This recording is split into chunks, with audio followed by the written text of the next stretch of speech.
le 1930. Levée totale du coup-feu à Brazzaville et Pointe-Noire, les Monténégrins saluent l'annonce de la coordination nationale.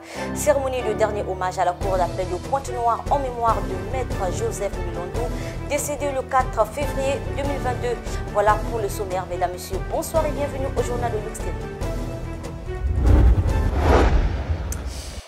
Décédé le 4 février dernier, Maître Joseph Milondou a été conduit à sa dernière demeure ce 1er mars 2022.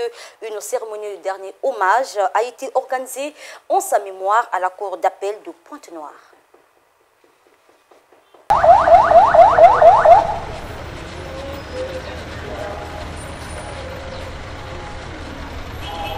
La terre s'ouvre pour se renfermer à jamais sur un baobab. Comme dans un dernier effet de manche, celui que l'on surnommait Yadjo a tiré sa révérence le 4 février 2022. Arrivé le 27 février dernier à Pointe-Noire, le corps de ce ténor du barreau a été acheminé à la cour d'appel pour un dernier hommage. Maître Joseph Milondou est l'un des premiers avocats congolais au barreau de Pointe-Noire.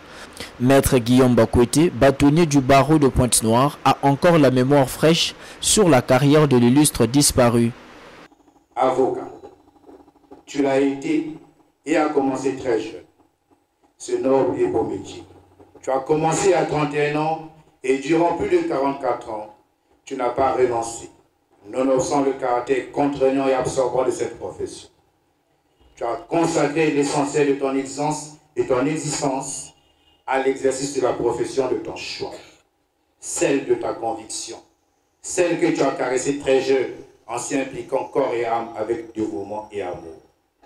À l'instant où il me revient, comme bâtonnier du barreau de Pointe-Noire, d'évoquer ta mémoire, envahi par un flot de larmes que je me force de contenir pour la circonstance. De souvenirs envahissent mon parcours de jeune avocat.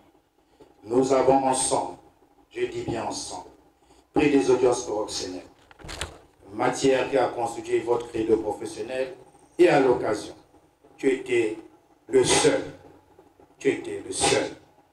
faisant fi de ton ancienneté, à endurer avec nous, nous les plus jeunes, pour le bien de notre formation, l'attente de l'appel d'un dossier à 17h, alors que nous étions assis dans la salle depuis 9h30.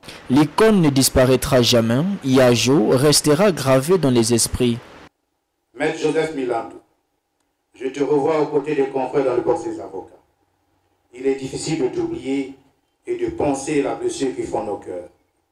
L'icône ne disparaîtra jamais, tant ta lumière et ton immense œuvre professionnelle sécheront nos larmes qui coulent de nos yeux, à défaut d'absorber celles qui inonderont toujours nos cœurs.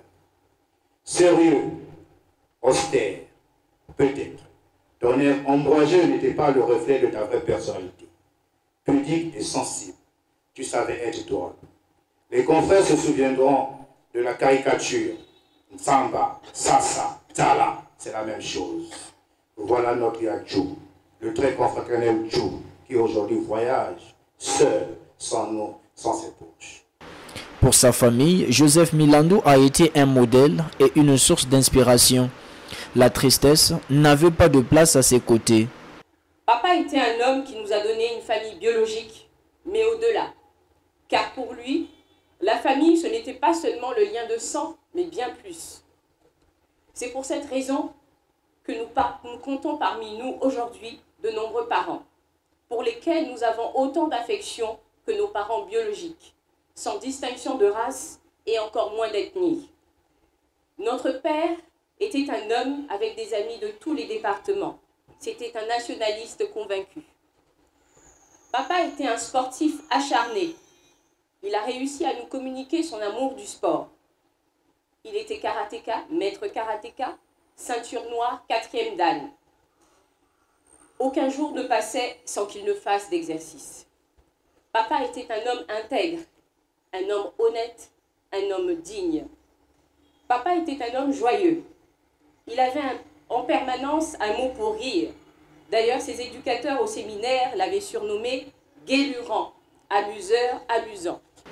Fini la cérémonie d'hommage, le cortège funèbre s'est dirigé vers la paroisse Saint-Jean-Bosco pour une messe de requiem avant la mise en terre au cimetière de Ngoyo.